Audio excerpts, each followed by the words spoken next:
11월은 감사의 달입니다. 사도 바울이 범사에 감사하라고 했는데 예수님 안에 거하면 범사에 감사할 수 있습니다. 11월 마지막 주일부터 성탄절까지는 대강절이죠. 대강절의 주인공은 예수님입니다.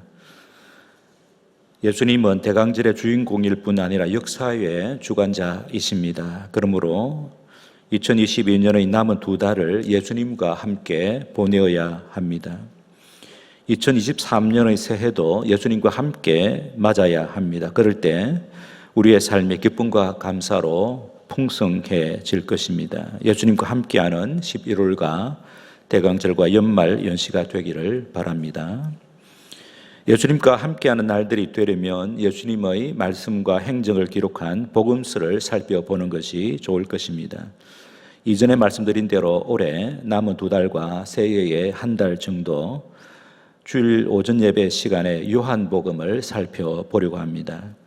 복음주의 성경학자들 대부분은 사도 요한이 요한복음을 기록한 것으로 봅니다. 사도 요한은 요한복음을 기록한 목적을 20장에서 밝힙니다. 요한복음 20장 30절에서 31절입니다. 예수께서 제자들 앞에서 이 책에 기록되지 아니한 다른 표적도 많이 행하셨으나 오직 이것을 기록함은 너희로 예수께서 하나님의 아들 그리스도이심을 믿게 하려 하며 또 너희로 믿고 그 이름을 힘입어 생명을 얻게 하려 함이니라. 이 구절에 따르면 요한복음은 표적의 책입니다. 사도 요한은 예수님께서 행하신 많은 기적들 가운데 몇 가지의 기적들만 선별하여 기록하였는데 그 기적을 요한복음은 표적이라고 부릅니다. 요한복음 전체를 강의하려면 긴 시간이 필요하기 때문에 요한복음에 기록된 표적들을 중심으로 9번 정도 말씀을 나누겠습니다. 오늘 본문은 예수님께서 물로 포도주를 만드신 기적과 관련된 이야기입니다. 11절을 보면 예수께서 이 첫 표적을 갈릴리 가나에서 행하셨다고 기록합니다. 그리고 1절을 보면 사흘째 되던 날에 예수님께서 이 기적을 행하셨다고 합니다. 바로 앞달락 1장 43절에서 51절까지의 빌립과 나다나엘이 예수님을 구주와 주님으로 영접한 사건을 기록하고 있는데 빌립과 나다나엘이 회심한 후 사흘째 되던 날에 예수님께서 물과 포도주를 만드신 기적을 행하셨습니다. 요한복음 1장을 살펴보면 예수님께서 공사역을 시작하신 지 얼마 되지 않아 이 기적을 행하셨습니다.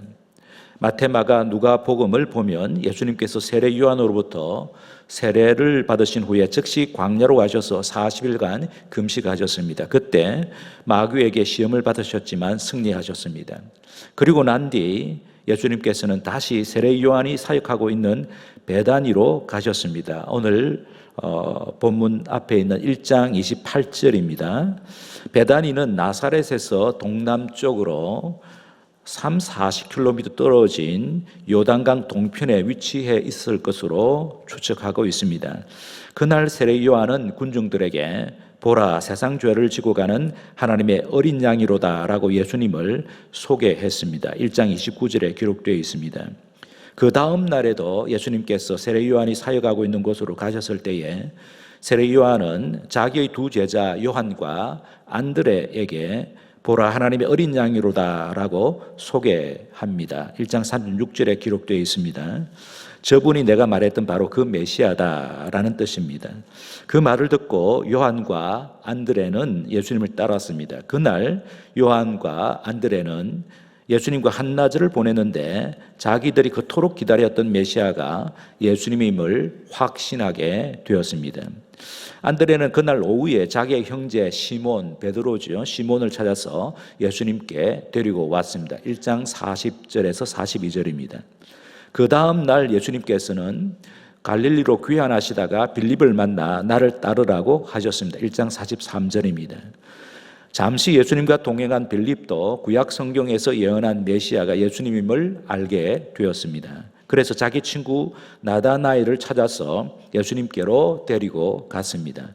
나다나엘도 예수님을 메시아로 믿게 되었습니다. 1장 45절에서 51절에 기록하고 있습니다. 정황으로 봐서 요한, 안드레, 시몬, 빌립, 나다나엘 이 5명 가운데 요한과 안드레는 세례 요한의 제자였을 것이 분명합니다. 나머지 3명도 세례 요한의 회개 운동에 참여한 자들이었다고 할 수 있습니다. 이유는 이들 모두가 갈릴리 지방의 청년들이었는데 그때 그들이 세례 요한이 사역하던 베다니 부근에 있었기 때문입니다. 오늘 본문은 빌립과 나다나엘이 예수님을 구주와 주님으로 영접한 날로부터 사흘째 되던 날에 예수님께서 행하신 기적을 다루고 있습니다. 어디에서 이 기적을 행하셨습니까? 갈릴리 가나의 혼인잔치 집이었습니다. 1절이죠, 본문. 가나도 갈릴리 지방에 속한 마을인데 나사렛에서 약 15km 북쪽에 있을 것으로 추정합니다.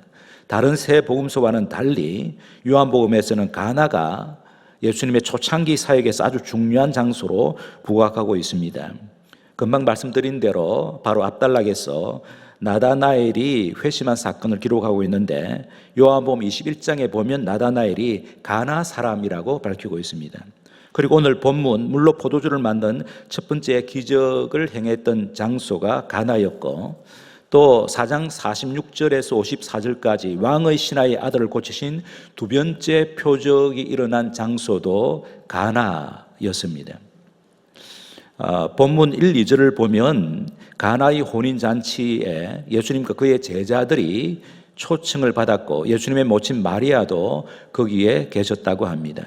마리아는 손님이기보다는 잔치 일을 거들고 있었던 것으로 보입니다.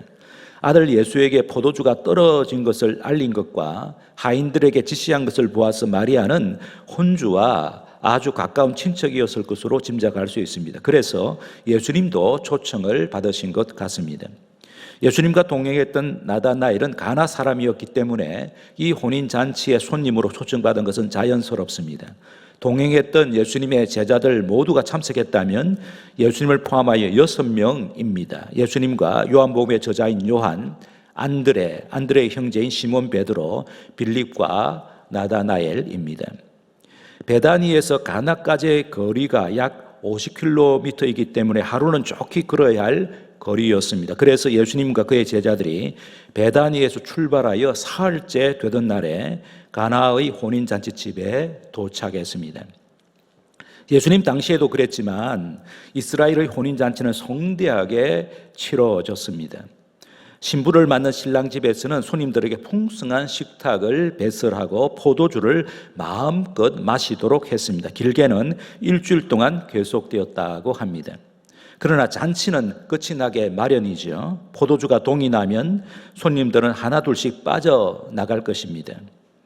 여기 가나의 혼인잔치 집에도 포도주가 떨어졌으니 더 이상 잔치를 계속할 수 없게 되었습니다. 이 사실을 아신 예수님께서 물로 포도주를 만들어 주셨습니다. 그래서 잔치가 계속되었습니다. 저는 예수님께서 물로 포도주를 만드신 사건에서 3가지를 생각하려고 합니다. 예수님께서 이 기적을 행하신 목적이 무엇인가? 그리고 이 기적의 결과는 무엇인가? 마지막으로 이 기적을 통해 우리가 배우는 교훈은 무엇인가? 차례로 살펴보겠습니다. 예수님께서 이 기적을 행하신 목적이 무엇일까요? 예수님께서는 3년간 공사역을 하시면서 수많은 기적들을 행하셨습니다. 그렇게 많은 기적들을 행하신 것은 그 기적을 경험한 자들이 자들에게 예수님 자신이 누구인지를 알리시기 위해서였습니다. 그래서 예수님께서 행하신 기적을 표적이라고 부릅니다. 표적은 의미가 담긴 기적이라는 뜻입니다. 예수님께서 행하신 수많은 기적들 가운데 물로 포도주를 만드신 기적을 첫 표적이라고 11절에서 말씀하죠. 첫 표적이란 2가지의 뜻이 내포되어 있습니다. 하나는 숫자적인 의미입니다. 예수님께서 이 땅에 오신 후에 행하신 첫 번째 기적이라는 뜻입니다. 예수님께서 30세가 되셨을 때 하나님 아버지께서 맡기신 공사역을 시작하셨는데 그 이전까지는 어떠한 기적도 행하지 않으셨다는 뜻입니다. 외경이나 전설에 따르면 예수님께서 어린 시절에 몇 가지 기적을 행하셨다고 하는데 그건 가짜입니다. 예수님께서는 어린 시절에 어떤 기적도 행하지 않으셨으며 그렇게 기적을 행하실 이유가 전혀 없으셨습니다. 예수님은 모든 면에서 평범하면서도 건강하게 잘 자라나셨습니다. 우리는 예수님을 성경대로 믿어야 합니다. 또 하나 첫 표적이란 이 이후에 행하실 모든 표적들의 근본이 되는 표적이라는 뜻입니다. 요한복음을 기록한 사도 요한은 예수님께서 행하신 수많은 기적들 가운데 몇 가지의 기적들만 선별해서 기록했는데 그 기적들 가운데 물로 포도주를 만드신 기적이 다른 표적들의 길잡이 구실을 한다는 뜻입니다. 예수님께서 물로 포도주를 만드신 기적을 비롯하여 요한복음에 선별하여 기록한 몇 가지 표적들의 근본적인 목적이 11절에 명시되어 있습니다. 11절, 2장 11절을 함께 읽도록 하겠습니다. 같이 읽겠습니다. 예수께서 이 첫 표적을 갈릴리 가나에서 행하여 그의 영광을 나타내심에 제자들이 그를 믿으니라. 예수님께서 자기의 영광을 나타내시기 위하여 이 기적을 행하셨다고 금방 우리가 읽었던 구절에 명시하고 있습니다. 여기 11절에서 그의 영광이라고 기록했는데 1장 14절에서 이미 언급된 영광입니다. 요한복음 1장 14절입니다. 말씀이 육신이 되어 우리 가운데 거하심에, 이분이 바로 예수님이시죠. 우리가 그의 영광을 보니, 예수님의 영광을 보니 아버지의 독생자의 영광이요 은혜와 진리가 충만하더라. 오늘 할렐루야 찬양대에서 불렀던 예수의 이름, 그것이 바로 오늘 이 본문의 배경이라고 할 수 있겠습니다. 그의 영광을 보니, 예수님의 영광을 보니 아버지의 독생자의 영광이요 은혜와 진리가 충만하더라. 하나님의 독생자이신 예수님은 천지 만물을 창조하실 때 하나님 아버지와 함께 동역하셨다고 요한복음 서론에 밝히고 있습니다. 요한복음 1장 1절에서 3절입니다. 그러므로 예수님은 창조주 하나님이십니다. 그러하기에 원하시기만 하면 예수님께서는 얼마든지 물로 포도주를 만드실 수 있으십니다. 그러므로 이 기적을 통하여 예수님의 제자들은 예수님께서 하나님의 아들이심을 알게 되었습니다. 예수님의 모친 마리아도 예수가 단순히 자기의 아들이 아니라 하나님의 아들이심을 이 기적을 통해 알게 되었을 것입니다. 마리아가 아들 예수에게 포도주가 떨어진 것을 알렸습니다. 3절이죠. 그때 예수님께서 보통 때와는 다르게 말씀하셨습니다. 여자여, 나와 무슨 상관이 있나이까? 내 때가 아직 이르지 아니하였나이다. 4절에 기록되어 있습니다. 여기 여자라는 호칭은 낮춤말이 아닙니다. 영어로 lady, 부인이라는 뜻입니다. 하지만 나와 무슨 상관이 있나이까? 라는 예수님의 대답에는 심상치 않은 뜻이 담겨 있습니다. 지금 이 집에 포도주가 떨어진 것이 나와 무슨 상관이 있습니까? 이 집의 포도주 문제를 제가 나서서 해결해 주어야 합니까? 라는 뜻이죠. 매정하고 단호한 대답이라고 할 수 있겠습니다. 하지만 여기에는 깊은 뜻이 담겨 있습니다. 예수님께서는 이미 공사역을 시작하셨습니다. 그러므로 이제부터는 하나님 아버지의 결제가 떨어지기 전에는 어떠한 일도 하시지 않으시기로 작정하셨다는 뜻입니다. 그래서 내 때가 아직 이르지 아니하였나이다 라고 말씀하신 것이죠. 이제부터는 하나님 아버지께서 시키시는 일, 하나님 아버지의 뜻만 전적으로 따르겠다는 것입니다. 이제 예수님께서는 하나님 아버지께서 자기에게 맡기신 구원 사역에만 집중하시기로 하셨다는 뜻입니다. 그러므로 육신의 부모나 사람의 뜻을 따라 일하시는 것이 아니라 하나님 아버지의 뜻을 확인한 후에야 비로소 그 일을 하신다는 것입니다. 잠시 후에 예수님께서는 이 기적을 행하는 것이 하나님 아버지의 뜻임을 알았습니다. 그래서 기쁘게 기적을 행하셨습니다. 이 과정을 통해 마리아는 예수님이 단순히 자기의 아들이 아니라 하나님의 아들로서 사역하고 계심을 알게 되었을 것입니다. 하인들도 예수님이 하나님께서 보내신 특별한 분이심을 알게 되었을 것입니다. 마리아의 분부를 따라 하인들이 예수님의 지시에 순종했습니다. 물이 포도주로 변한 것을 가장 먼저 알게 되었습니다. 그로써 하인들도 예수님이 보통 분이 아니라 하나님께서 보내신 분임을 알았을 것입니다. 그러면 하나님의 아들이신 예수님께서 하시는 일이 무엇일까요? 유대인들에게는 포도주가 식사 때나 잔칫날에 빠져서는 안 될 음료였습니다. 물이 좋지 않기 때문이기도 하지만 식탁에 앉은 자들에게 기쁨을 주는 음료가 포도주이기 때문입니다. 실제로 유대인들에게 포도와 포도주는 하나님께서 하사하시는 기쁨을 상징했습니다. 더욱이 혼인잔치는 새 가정의 시작을 축하하는 잔치이기 때문에 기쁨이 가득해야 정상이죠. 그러므로 포도주가 없는 잔치란 생각할 수가 없습니다. 그래서 예수님께서 물로 포도주를 만드셔서 공급하셨습니다. 더구나 이전의 것보다 더 맛있는 양질의 포도주를 공급하셨습니다. 예수님 때문에 그 혼인잔치집에 기쁨이 가득하게 되었습니다.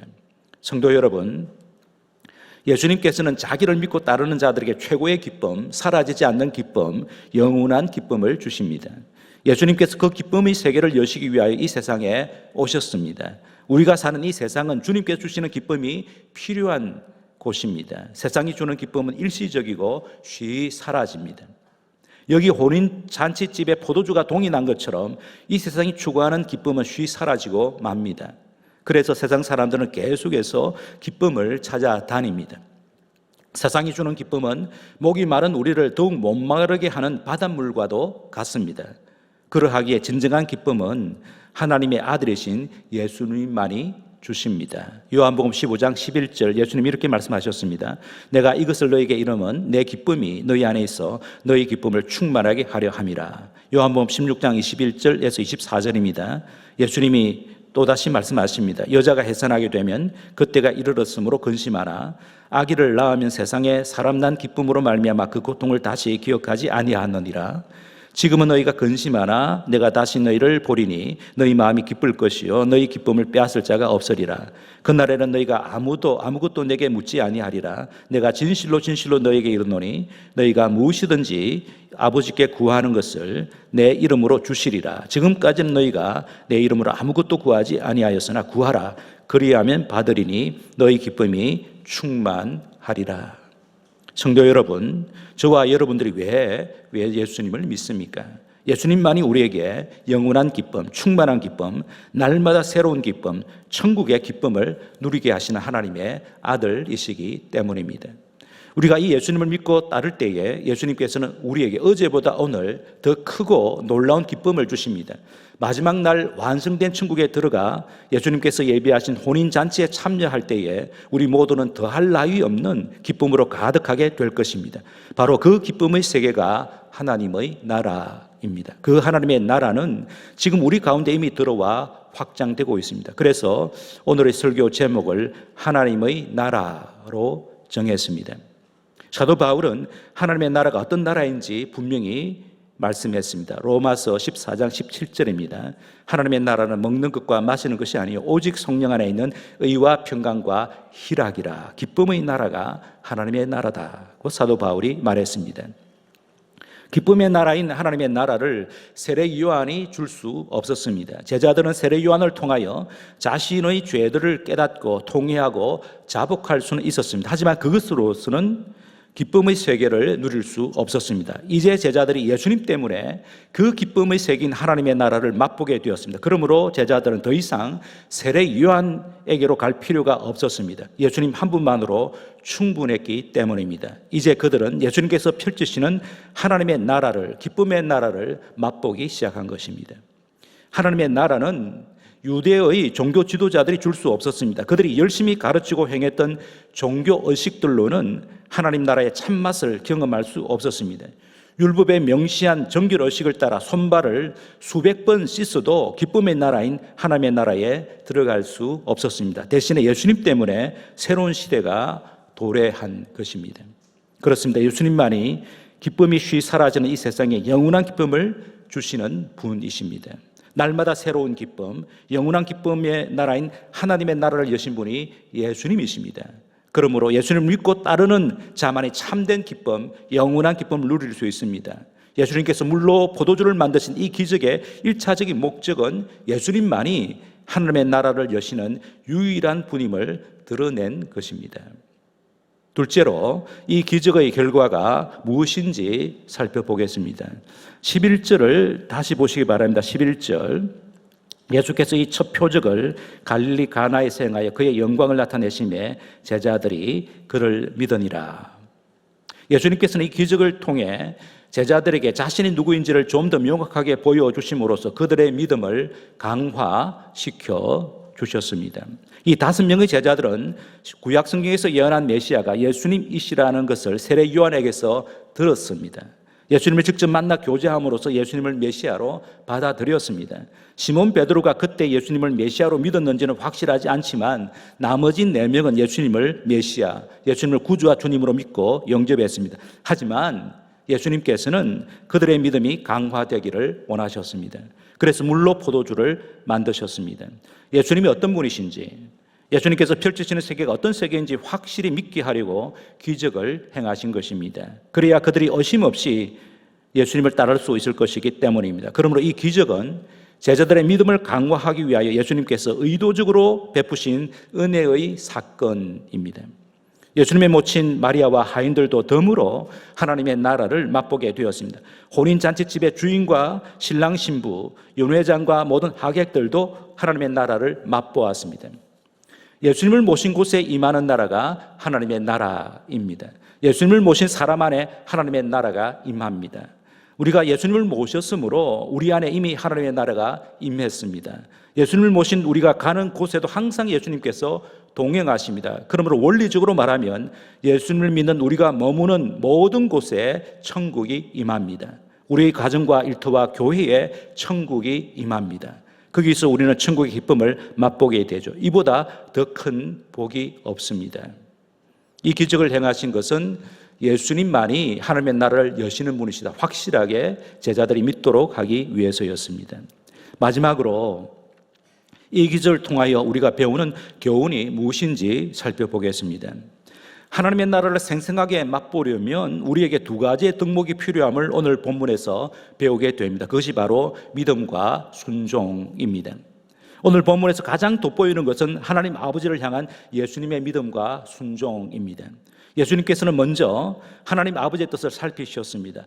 아버지의 뜻에만 순종하기로 결단하셨습니다. 그러한 자신을 하나님 아버지께서 영원롭게 하실 것을 예수님께서 확신하셨습니다. 그 확신으로 하인들에게 선포하셨습니다. 7절 8절이고 그랬더니 기적이 일어났습니다. 예수님의 모친 마리아의 믿음도 대단했습니다. 아들 예수라면 포도주 문제를 거뜬히 해결할 수 있을 것으로 믿었습니다. 그래서 포도주가 떨어진 것을 예수님께 알렸습니다. 예수님으로부터 조금은 박절한 대답을 들었지만 그래도 예수님께서 놀라운 일을 행하실 것을 믿었습니다. 그래서 하인들에게 무조건적으로 예수님의 분부에 순종하라고 당부했습니다. 하인들의 순종도 대단했습니다. 예수님께서 시키시는 그대로 순종했습니다. 6개의 큰 항아리에 아귀까지 물로 채웠습니다. 예수님의 지시대로 물을 떠서 윤회장에게 갖다 주었습니다. 우리는 예수님께서 행하신 첫 표적에서 믿음과 순종이 얼마나 중요한 역할을 하는지 확인할 수 있습니다. 옆에서 이 광경을 지켜보았던 제자들은 크게 놀랐을 것입니다. 믿음과 순종이 만들어내는 놀라운 세계를 생생하게 목격한 것입니다.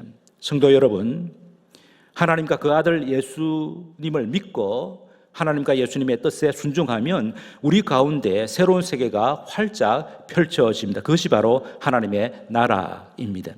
그런데 예수님을 믿고 따르는 믿음과 순종의 삶이 쉽지는 않습니다. 우리의 뜻을 포기해야 할 때가 있기 때문입니다. 사랑하는 가족들이나 이웃의 뜻을 거절해야 할 때도 있습니다. 하나님의 뜻에 순종하기 위하여 이 세상의 명예와 행복과 돈을 버려야 할 때도 있습니다. 예수를 믿고 따르는 길은 자기를 부인하고 자기 십자가를 지고 주님의 뒤를 따르는 좁은 길입니다. 그러므로 믿음과 순종의 길은 희생과 고난의 길이기도 합니다. 하지만 믿음과 순종의 길을 가지 않고는 예수님께서 펼치시는 놀라운 세계, 기쁨의 세계인 하나님의 나라를 생생하게 경험할 수 없습니다. 예수님께서 산상수훈에서 이렇게 말씀하셨지요. 마태복음 6장 33절입니다. 그런즉 너희는 먼저 그의 나라와 그의 의를 구하라. 하나님의 나라와 하나님의 의를 구하라. 그리하면 이 모든 것을 너희에게 더하시리라. 제자들이 예수님께서 약속하신 말씀을 믿고 순종했습니다. 그래서 그들이 하나님의 나라를 생생하게 경험했습니다. 그리고 자신들이 경험한 하나님의 나라를 담대하게 전파했습니다. 하나님의 나라를 전파하다가 죽는다 해도 두려울 것이 없었습니다. 이유는 그 어떤 세력들에게서 빼앗길 수 없는 하나님 나라의 백성이 되었기 때문입니다. 성도 여러분, 하나님의 나라는 날이 갈수록 더욱 새로워지는 나라입니다. 다음 없는 기쁨과 만족의 나라입니다. 생명과 은혜가 넘치는 나라입니다.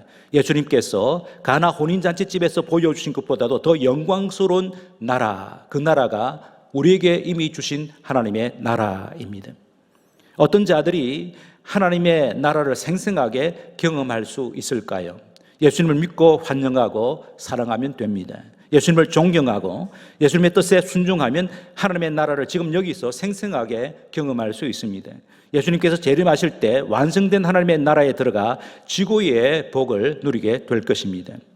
저와 여러분 모두는 행복한 가정을 간절히 염원하고 있습니다. 어떻게 하면 행복한 가정을 이룰 수 있을까요?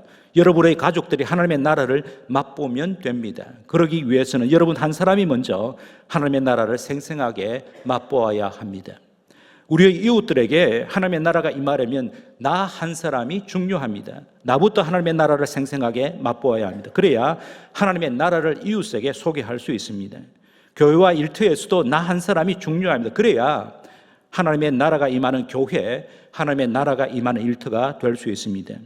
내가 먼저 하나님의 나라를 생생하게 맛보려면 어떻게 해야 할까요? 예수님의 사랑 안에 거하면 됩니다. 천국의 주인이신 예수님과 친밀하게 교제하면 됩니다. 예수님을 구주와 주님으로 믿고 예수님을 존경하고 예수님을 사랑하고 예수님의 뜻을 따라 살면 됩니다. 오늘 본문에서 우리가 확인한 대로 예수님처럼 마리아와 하인들처럼 믿음과 순종의 삶을 살면 하나님의 나라가 우리에게 생생하게 임합니다. 그러면 우리의 가족들과 이웃들도 우리 때문에 하나님의 나라를 보게 될 것이지요. 그 길 말고는 행복한 가정, 건강한 교회, 희망찬 세상을 이룰 수 없습니다. 지금 우리 교회는 합심 기도를 하고 있습니다. 다음 주일 지나서 월요일부터 토요일까지 가을 특별 새벽 기도회를 합니다.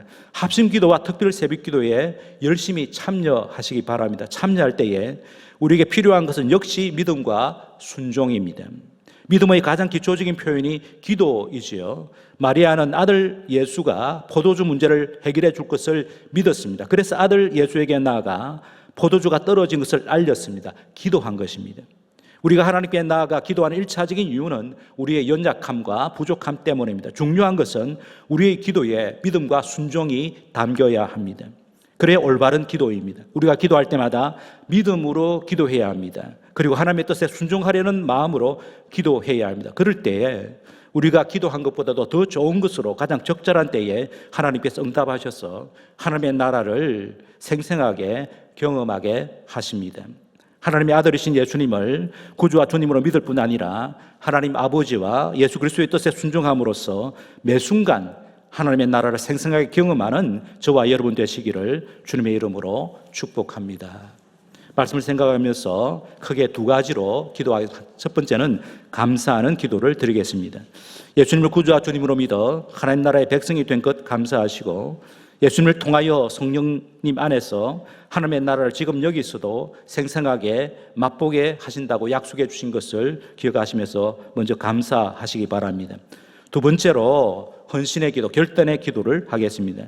천국의 주인이신 예수님 안에 거하겠습니다. 예수님을 구주와 주님으로 믿을 뿐 아니라 예수님을 존경하고 사랑하겠습니다. 예수님의 뜻에 순종하며 살겠습니다. 하오니 가정과 교회와 일터에 하나님의 나라를 생생하게 맛보고 전하게 하여 주옵소서. 다짐하시면서 간구의 기도를 함께 올리겠습니다. 함께 기도하겠습니다.